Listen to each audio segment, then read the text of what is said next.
my son when he was 2.5. And I am forever grateful to adult adoptees who have shared with my generation of parents the importance of their identity, their home culture, and what we as parents need to do to honor their stories before they came into our homes. Yeah. So I'm very protective of my children's history. There is a documentary, my husband's a filmmaker, and we made a film for our daughter of her adoption.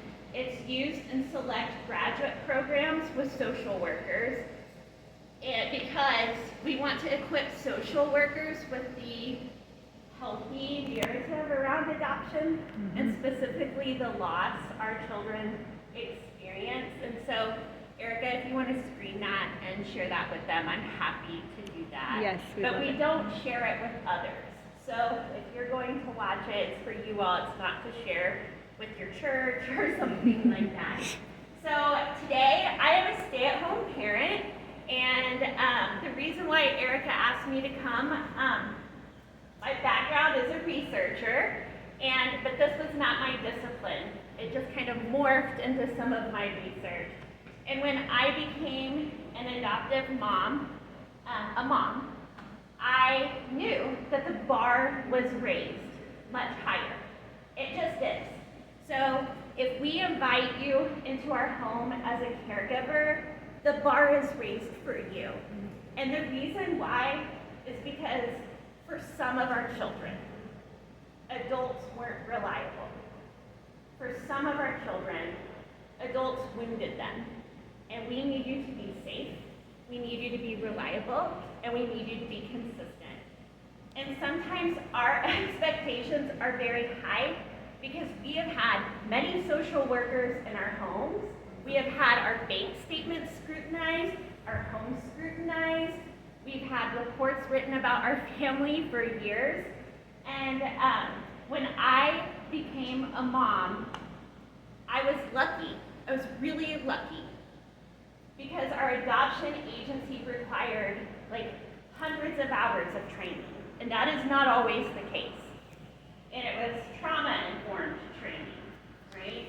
And then as a researcher, I was like, oh my goodness, all of that training, it's like reading about a marathon, but then you run a marathon, and those two things are different, right?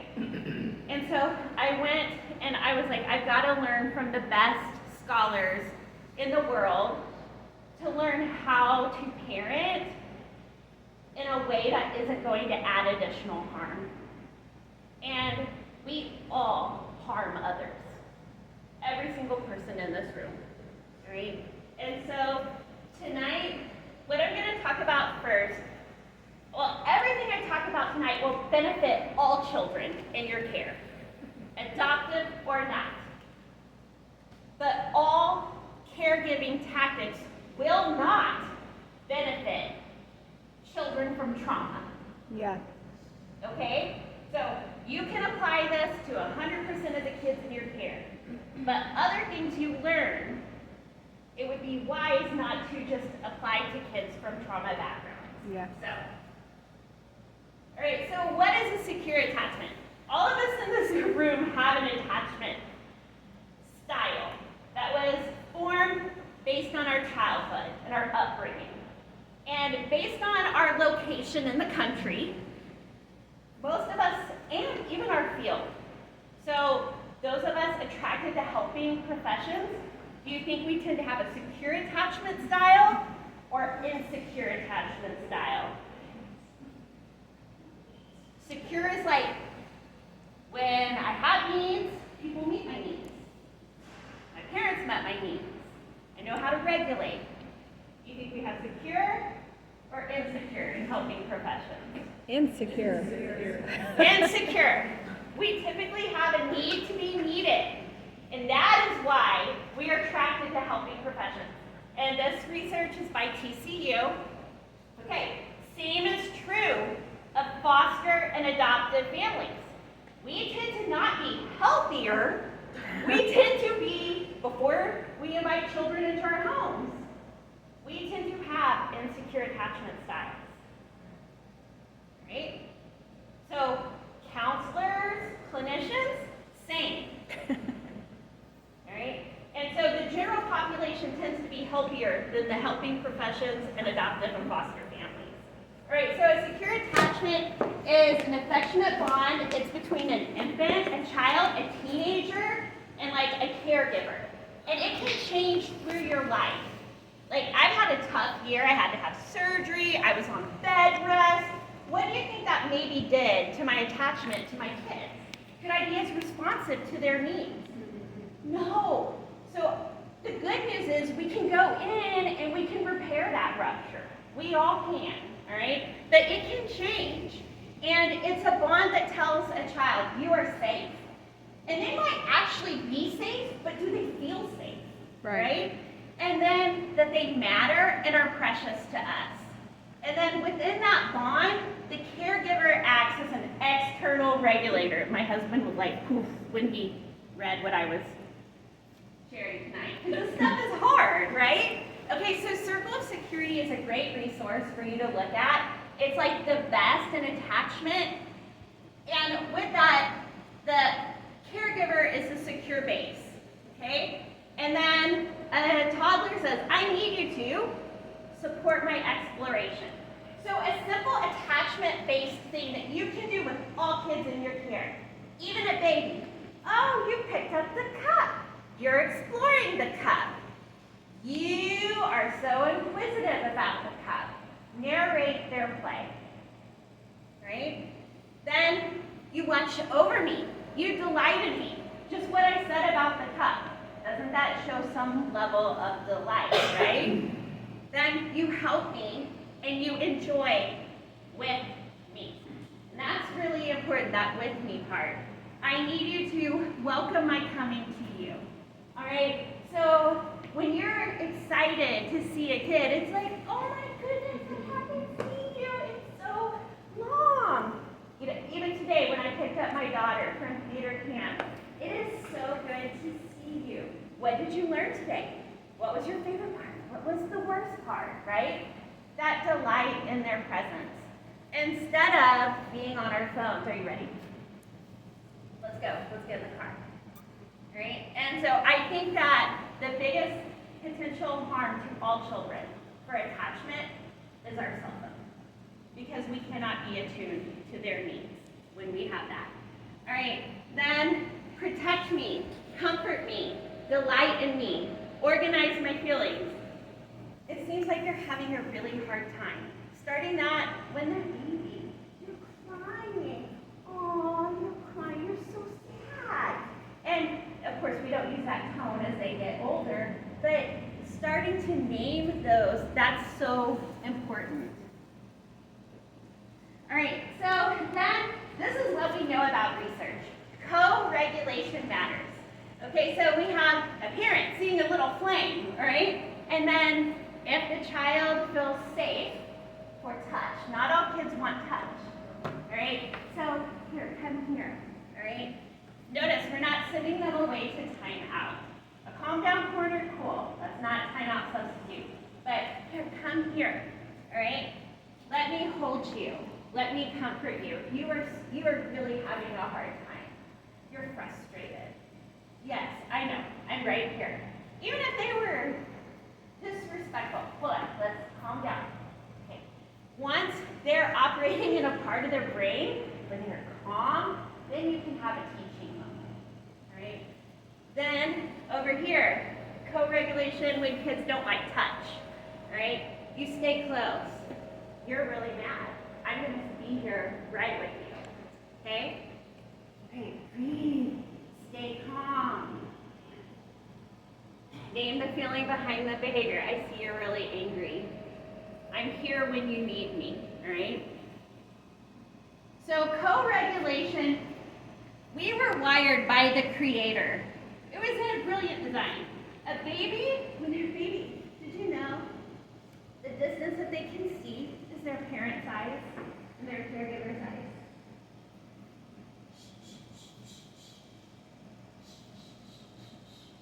When you do that, you are developing the child's brain.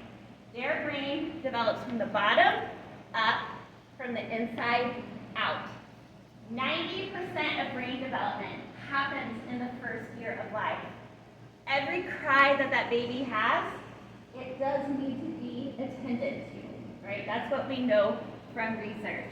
Okay, now as they get older, kids are hard.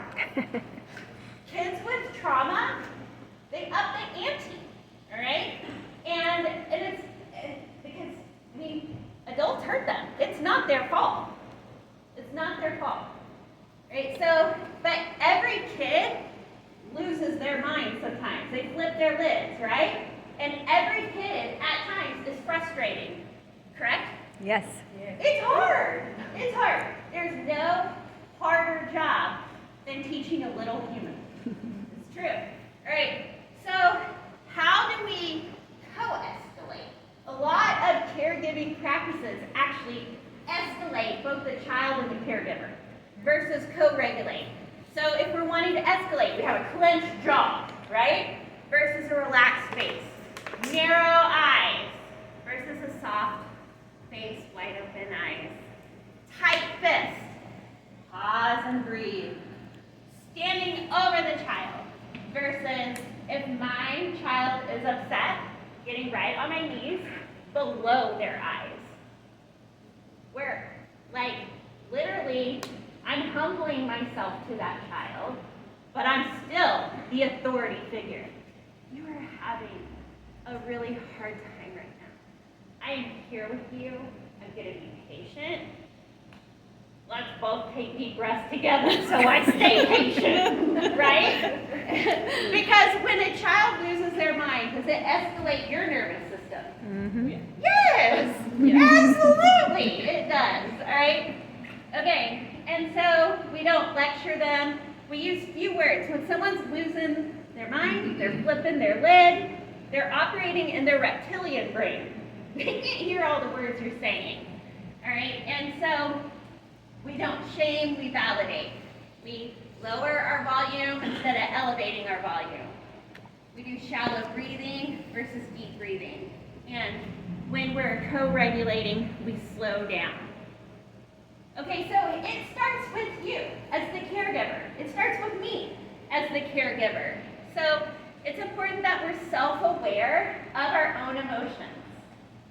Right? Oh my gosh, I'm starting to get annoyed. Oh my gosh, I'm irritated. The level of noise is dysregulating me.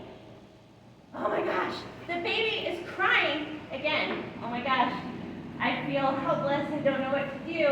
Oh my gosh, I'm so frustrated. That baby can pick up on our emotions. And children from trauma backgrounds are hyper aware of our emotions. Right? So then self-regulation. So, oh gosh, I'm starting to get frustrated. I'm hearing that shark music. Donna, Donna, where you just hear it, even with a partner. That's when we all make mistakes. That's when we're prone to wound people, is when we hear the shark music. Okay, what do I need to do to self-regulate? With my kids, I'm like, when I'm about to flip my lid, I'm like, all right guys, we need to practice a mindfulness exercise. My kids sometimes think it's for them, but it's for me, okay? Or I will say, mommy is really dysregulated right now with the level of noise.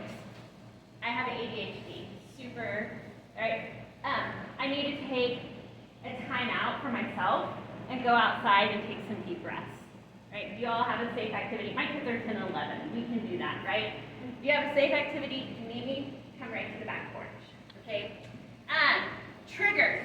We're all triggered, and the research indicates kids with trauma tend to trigger us potentially more, and that is not that child's fault.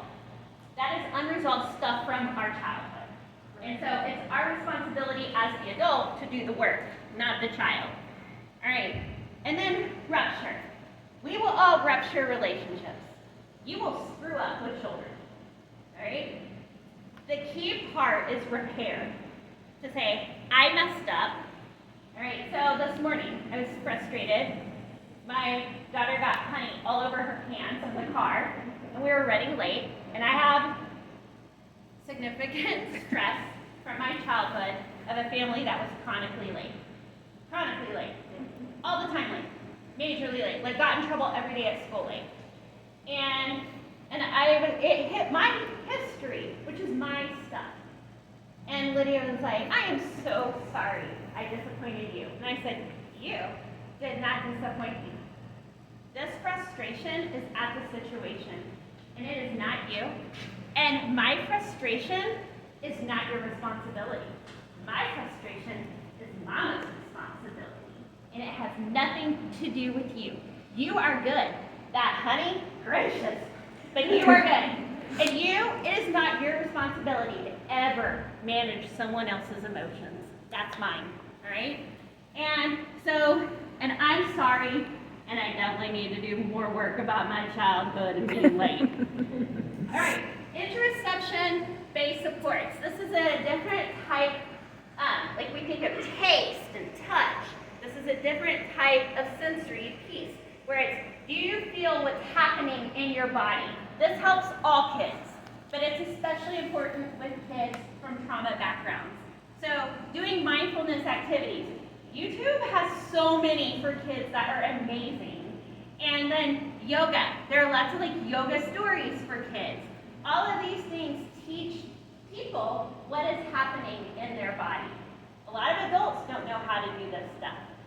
And so that's why it's important, because if a kid's getting dysregulated, they're attuned to their own body, right?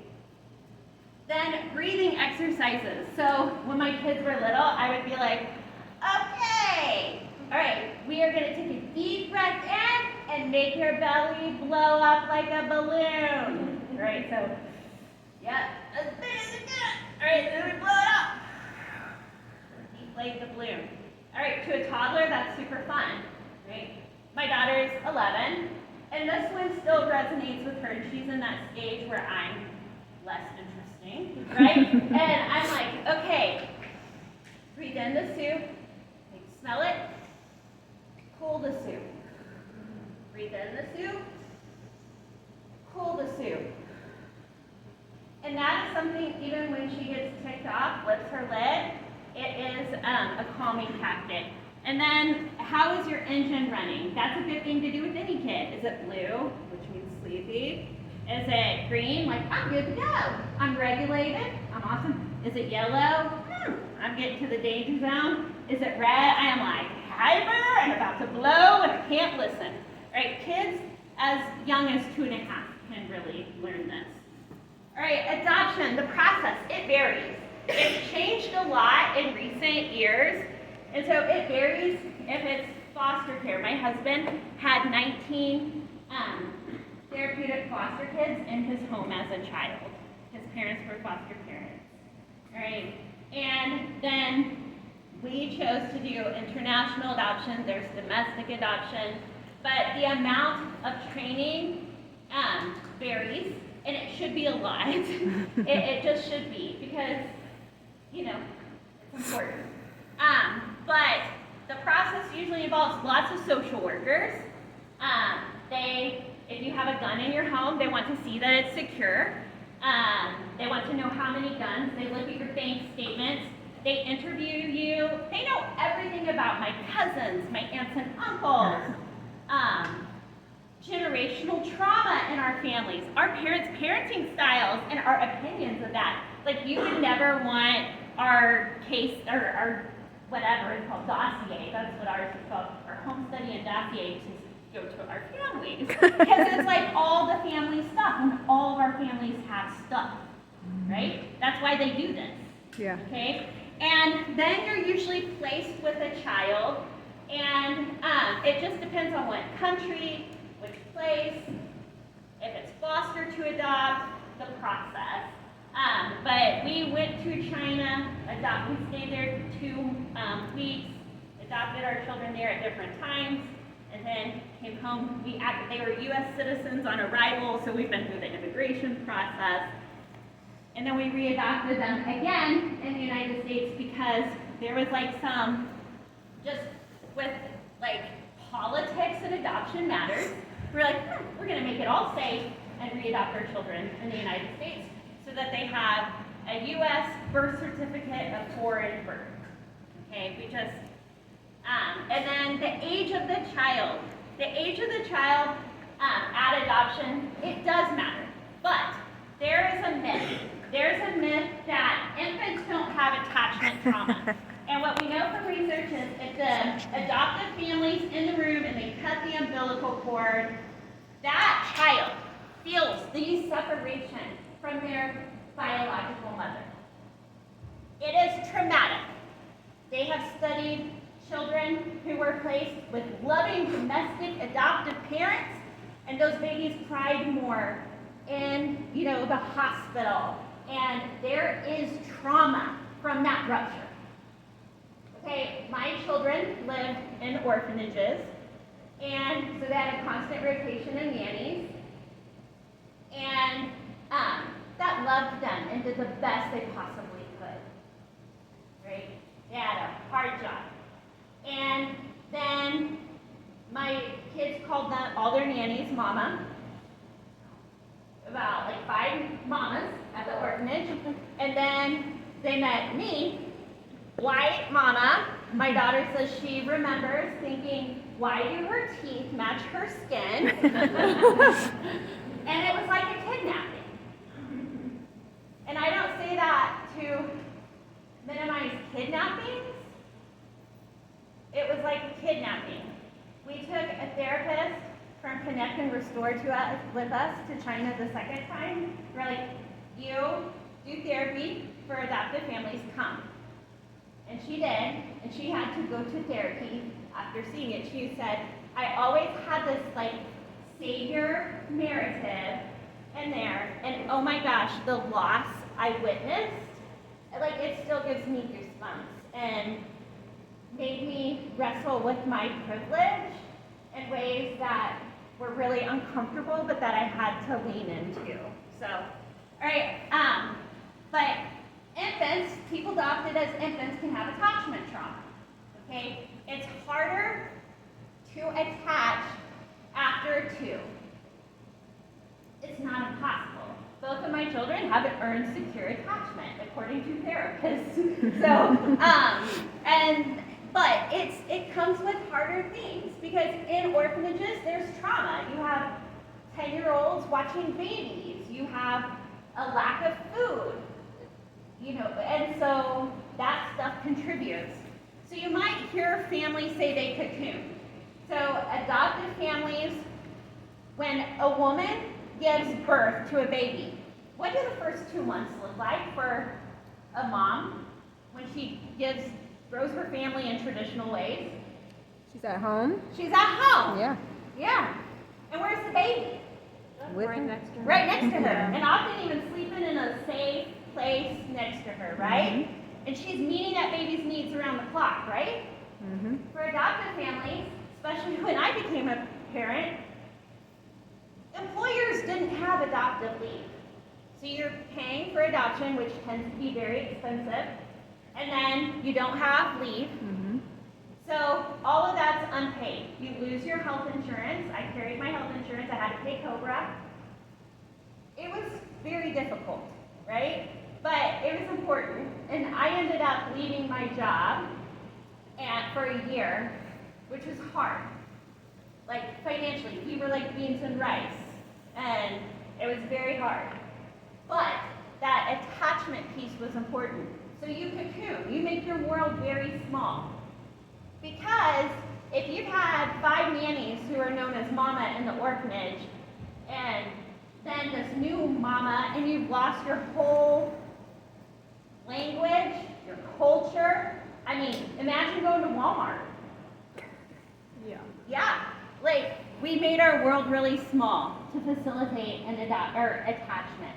And then often you'll hear families say they go back to bottle feeding. And you might think that is so strange.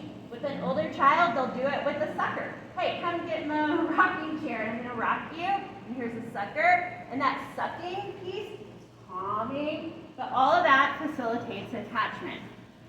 All right, open and closed adoptions. Now, research indicates it's healthier for a child to have an open adoption. Because of that, we went to China to look for one child's birth family. We found them. So we have one open adoption, and we have one closed adoption at that child's request. And so with that, families probably won't want to share specifics with you about the birth family, and that's even to respect the birth family, okay? So adverse childhood experiences. That happens to kids who aren't adopted, but kids who are adopted have adverse childhood experiences usually, even if it's the rupture in that biological mother, right? So physical abuse, emotional abuse, sexual abuse, domestic violence, parental substance abuse, mental illness, suicide or death, crime, or imprisoned family. Where do you think Oklahoma ranks in the nation? 1 and 3. Huh? 1 and 3. Yeah, we're number 1, you guys. What? We have the most. Our children have the most. We as adults have the most. So, the reason why I say that is because you may not have a single adoptive family you work with, but this, and you think that was the information we had pre-pandemic. Post-pandemic, it's probably going to look a lot different. So I just want to quickly say that trauma, if you think of an iceberg, it's what's underlying bad behavior that we might say is bad behavior, right? And so you might see stealing. Let's say you have a toddler in your care that was an orphanage where food was scarce. You're sitting kids together at a play date, and a kid grabs the food off the adoptive kid's plate, and that kid whacks the kid. What do you think? How do you address it? Is that a kid mistake or a caregiver mistake? It's a caregiver mistake. Yeah, potentially, right? If you know that there's food trauma never goes away. We know that from the research. My dad grew up very poor in Oklahoma. He's a retired physician in like a 4,000 square foot house. He has a 2-year supply of food in the basement because of his childhood trauma with food. Yeah. It never goes away. All right, and so with this, like, behavior might look like disobedience, and it might be trauma. It also really could be sensory processing disorder, okay? So I got a call from my child's teacher. My child had an IEP, and the teacher was like, "Your child assaulted me today." And I was like, "Do tell, what happened?" And I said, "Wait just a second. Was it during music time?" "How did you know?" Because as part of his IEP, I instructed that in music time, the child becomes very dysregulated because of sensory processing disorder. Did my child have on their weighted vest? No. Right. My child, I know them. They bumped into you because their brain is saying, "I need proprioceptive input to calm down. And you, teacher, are my safe person." Right? And I said, "That's part of that IEP. That's on you." You did not follow my child's IEP. And now if my kid really did, like, disrespectful and hit them, oh my goodness, we would have a conversation at home and we would write a letter. But sensory processing stuff is different. Okay, so the big thing is connect before you correct. And so make sure that the child, are they even capable of listening in the moment? Or have they flipped their lid? Okay, wait for everyone's benefit until they're calm, right? So structure and nurture. All kids need structure. All kids need nurture. When you just have structure, and I'm type A, we just keep moving in circles. If I'm all nurtured, we just keep moving in circles. If I'm balanced, structure and nurture, we can move forward as a family. Okay, so these are some scripts, and I have a handout that are helpful for all kids. when they make a mistake. Oh, I need you to redo with respect. That was disrespectful, right? I need you to redo. And instead of hitting the kid for food, I need you to use your words this time, okay? And then I need you to redo. We are gentle and kind. We use gentle, kind words and touch. Who's the boss? Kids from hard places like to be in control because adults sometimes fail them, right? And so there's a need to be in charge. And so I say this all the time, it's my job to be the parent. I got you. You don't need to worry about this. Who's the boss? Okay? Listen and obey, accept no, right? I said yes yesterday, but today I'm going to ask you to accept no. Great job accepting no, all right? And then stick together and have fun, right? So we do a lot of these scripts with play, unless my kids bring it up an ante, all right? And then I lower my voice. Lydia Grace, you listen and you obey.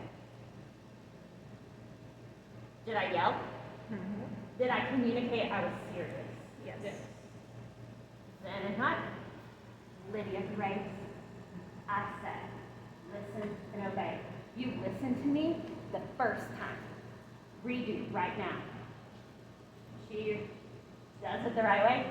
Awesome job, sister. Good job. You listen and obey. And you celebrate that second time. You have to do this a lot with kids with trauma. 1,000 times. 2,000 times. But you do it typical kids too, because I was a college professor and it was true with adults too, right? You need a sensory-rich environment, bilateral movement, jumping jacks, push-ups. Give yourself a self-hug. That's so regulating to the brain, right? Give cold and hot drinks and snacks, sucking, chewing. Have you ever noticed after a stressful meeting you go and get a Brahms shake and you suck on it? That sucking, just me. That sucking mechanism, Yeah. we acquired that as infants with breastfeeding and bottle feeding. Sucking is soothing. We learned that as babies, right? So have my kids suck on a sucker when we go to the doctor's office. Stressful moments, here you go, you know? And then voice modeling. So, mommy needs to focus. This is a real one for me. And it's feeling dysregulated. So I'm going to take a few deep breaths and exhale slowly. Just modeling that through your day. That shows kids health, right? And then go to a happy and calm place. So with my kids, I'm like, think of a place that you've been that's happy and calm. So I want everyone to think, what is a place that is happy and calm? And for me, it's Navarre Beach. I can smell the ocean. I can feel the mist of the sea. I can feel the wind blowing my hair. And I just feel so calm and at peace there. We all have that place, right? And so what you can do with an older child is say, go to your happy, calm place. Right? What is that place when they're feeling nervous or scared or angry? And for a lot of us, that's regulating. For kids that are my kids' age in a calm down corner, when they're like flipping their lid, all right, a pulse ox. We all know what that is because of COVID. What? My son loves science. Watch. You have flipped your lid. You are in the red, right? You are angry. All right, let's see what the pulse ox says. That heart rate. It is at 140. Okay, what do you think we could do to bring it down? Okay, smell the soup, cool the soup. Or even like a fidget spinner, Play-Doh, something like that. And he can watch it come down. Right? You should try it. It's entertaining for yourself, right? Smell the flowers, blow the flowers. There you go. All right, so what my husband, Bryson, and I wanted caregivers to know. Adoptive and foster families, I totally can see how we would be passive aggressive. We are stressed. And my husband and I, we didn't go 9 years. That is really stressful. For 8 years, we had 2 children sleeping in our bed because of it. They were afraid at night. That's hard. We very rarely got day nights. And so you, as a caregiver, oh my gosh, respite, like to invite you into our home is amazing. All right, we are a real family. My daughter said that's what the #1 thing she wants you to know. She said, do not ever ask an adopted child who their real mother is. Both of them are real. It is disrespectful to call a biological mom not real, and it is disrespectful to call an adoptive mom not real. That's right. Everyone asks her all the time, is Barrett your real brother? And she's like, yes. No, but like, is he your real brother? Yes. So you guys have the same birth family? No. But you said he was your real brother. Literally every week. It's Oklahoma. It's everywhere. But it's frustrating. All right. Common hurtful language. How much did they cost? And why were they abandoned? We use relinquished as the term. And like Lydia was like, why are people fascinated asking us questions about the biggest trauma in my entire life? What if I said to a couple, how did it feel to get divorced? What was it like when your parent died? What was your first reaction? Why are people fascinated with adoption this way? And then, so because of that privacy, and then it's important to support the mom and dad. Hopefully we are all healthy in here, and we're not going to be like, I totally disagree with your mom. She is so type A. True. All right? She should have given you that candy with red 40 in it. That, as an adoptive parent, would be an automatic termination for me. It is not healthy for a caregiver to speak ill of the parents if they are doing safe practices. Right. And period. You are then not a safe adult. Right. Because you can either harm attachment or help it. And you are hurting the child. If parent is just doing caregiving that you wouldn't do with your kids, but it's safe, you do it with your kids and you zip it. That's what a professional does. Yes. And so, but then if mom or dad comes home, it's awkward, that transition. And the kid comes to you for food. Okay? Because you've been with them all day. Can I have this apple juice? And mama or daddy's there. You know what an adoptive or foster family is going to want you to do if they're informed? Mom or dad. You need to say, ask your mama. Your mama's the boss now because she's home. If she's on mom duty, right? Mm-hmm. So, diversity and inclusion. Why in the world has white privilege become like controversial? I'm gonna step on toes. Step away. You call my kids Oriental, we're going to have a conversation. Mm-hmm. That rugs are Oriental, people are not, Right. and they're Asian, and if you don't know, just assume it's Asian. Don't go up to them talking in Japanese because they have slanted eyes. And like, if you think it's funny to speak in what you think an Asian language sounds like, and I tell you that's racist, it's not appropriate. And the last 4 years has been very challenging for the Asian community. Yeah. And I say that as a white person. I get that. That is not my lived experience, but the junk my children have received is unbelievable and so disappointing. And as a white person, there were people I thought were safe, and they are absolutely racist and have nothing to do with my children anymore. Mm-hmm. Like people that I was close to. And so, again, adults, we do the work on ourselves, and we all have bias. And so my kids also have visible disabilities, and ableism is a real thing. Yeah. And I screen every nanny. Mm-hmm. A kid comes and picks on my kid at the playground and is making fun of them. What do? Walk me through it, okay? Then we needed consistency and reliability. We needed that from caregivers. Show up. Like we had one nanny call in sick 17 times in the semester. 17 times. I had to rush an hour away to pick up my kids because the scariest thing for a kid with abandonment history is being left. Rushing from an hour away to pick them up, okay? Reliability. And then we needed a 1-year commitment.